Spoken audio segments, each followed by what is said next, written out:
Peace. I had a few minutes before I get to my preschool class, but I wanted to add on about this real briefly.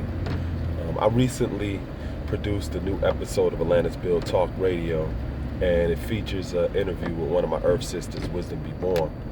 And if you haven't checked it out, I definitely encourage you to do so.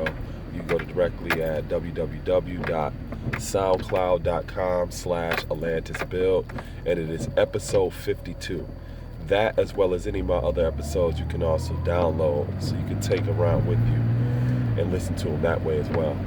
Now, I got a lot of responses from people who have checked out the interview, and one of the things that I noticed is that there was a stark contrast between the way that men primarily responded to the interview and women.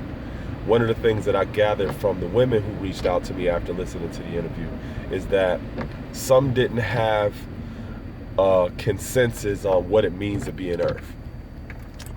Some of them asked, is this appropriate? Is this inappropriate? Can a woman do this or can she not do that?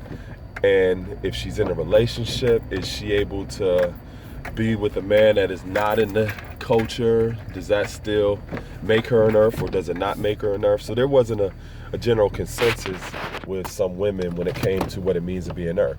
One of the other things that some of the women expressed that I've heard over the years is that hearing it from the perspective of a woman, it sounds a little bit religious. It reminds them of religion, and I wanted to address that specifically. Keep in mind that anytime you are coming from a religious background, or if you have been involved in different type of religions, when you're learning about culture, you're going to see some parallels in that culture that you learned in religion, because religion is made. Where do you think religion comes from? Religion is made from cultural elements and cultural customs. So, for example, when you study the religion of Christianity, that doesn't go back any further than 325 AD, you see that it was Constantine that called this council of bishops together, and they made Christianity. And they took it from Hebrew cultural elements. And that is one of the reasons why when you look at the Old Testament, it has over 600 laws and statutes that govern the way of life of the Hebrew people, from wearing certain type of fabrics to having certain dietary practices, how you should relate in terms of family and child rearing. They covered all of those aspects of their people activities because Hebrew was dealing with culture. Christianity took some of those Hebrew elements and crafted it into a religion. So yeah, if you are coming from a religious background, or if you studied in a religion, when you are assessing a culture, you're going to see some parallels because that religion was forged from some cultural elements. At the same time, that does not make the culture the religion. What you've been dealing with was a religion. One of the other things that I realized over the years is that usually when people strive to define the culture of the 5% as a religion, they oftentimes just simply make that blanket statement as a means of saying there are certain things that they don't agree with in our culture and things that they don't want to commit themselves to in this culture.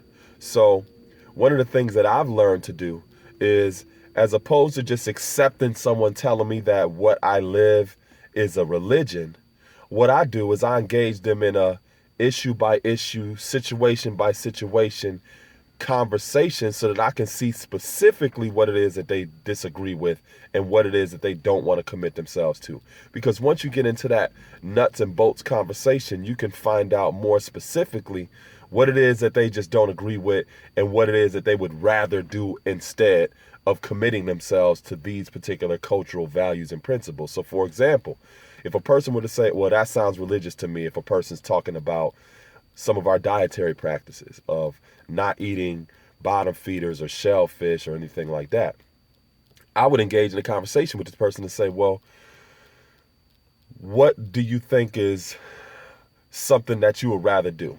Or why do you think we should eat shellfish and some of these other bottom feeders? Well, now we get into that kind of conversation because all of us that live this culture, come into it as scientists of life, and we remain in this culture as scientists of life. So everything is subject to examination. We learn our mathematics, our alphabet, our lessons.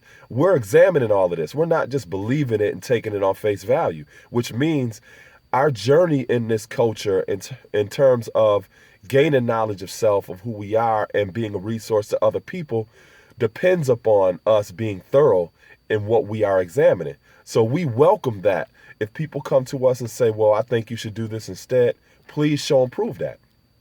So going back to what I said initially, if a person comes to me and they say that my culture is a religion, I don't expect them to show and prove that to me, because our very founder said out of his mouth that this is not a religion. So that person that's calling us a religion would have to show and prove how our founder was even wrong. That our founder didn't even know what they were talking about when it comes to our way of life. So instead of expecting a person to take on that monumental task, which they're not going to be able to do, I just expect them to show and prove specific things that they don't agree with and things that they don't want to commit themselves to. So going back to that example, what I said about dietary practices. Once you get into that conversation with a person, you'll realize that they really don't have too much of a standing or substance behind why they choose to eat shellfish or bottom feeders. They just like to do it. And they don't want to commit themselves to the type of way of life that does not allow them or does not encourage them to eat that, because through our study, we've realized that this is not the best thing for you in terms of your holistic health care. So now if you get into other different conversations with people, you're going to find out issue by issue or situation by situation that people just simply would like to do what they want to do. And there's no real basis behind why they don't agree with or don't want to commit themselves to some of the things that we do culturally. There may come situations where they may find better ways of doing something, and we always welcome that, because as a scientist of life, we always stand to be corrected, meaning this is not no belief system. If you've learned a more effective and efficient way of doing something, please share it with me so that I can update my research and incorporate that into my life.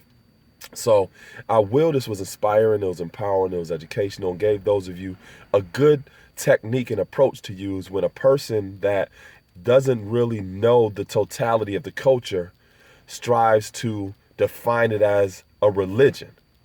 Always get into a specific conversation with them and find out, well, what is it that you don't specifically agree with?